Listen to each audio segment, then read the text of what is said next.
అందరికీ నమస్కారం అండి. ఓం శ్రీ యాజ్ఞవల్క్య గురుభ్యో నమః.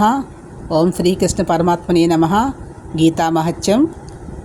ఈ మార్గశిర శుద్ధ ఏకాదశి గీతా జయంతి సందర్భంగా ఆ గీతాదేవిని తలుచుకుంటూ రోజుకి 2 శ్లోకాలను పారాయణ చేసినట్లయితే గీతా జయంతి రోజున మొత్తం 23 శ్లోకాలు పారాయణ చేస్తే శుభ ఫలితాలు జరుగుతాయి, పుణ్యం లభిస్తుంది.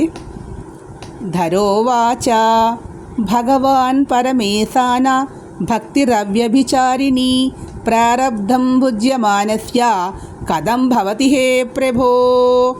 విష్ణురువాచ ప్రారబ్ధం భుజ్యమానోపి గీతాభ్యాసరతః సదా సముక్తః స సుఖీ లోకే కర్మణానోపలిప్యతే. కర్మఫలాన్ని ప్రతివారు కూడా అనుభవించవలసినదే అని చెప్తాడు కృష్ణుడు భగవద్గీతలో. అదేవిధంగా కర్మ అనేది అంటే మనం చేసినటువంటి ఫలితం. ఒక మానవుడు తను చేసినటువంటి శుభ అశుభ ఫలితాల యొక్క ఫలితాలని ఏదైతే ఉంటుందో అది ప్రారబ్ధంగా వారికి తర్వాత జన్మలో వస్తూ ఉంటుంది. అంటే కర్మ అనేది మనం చేసిందే మనకు లభిస్తుంది.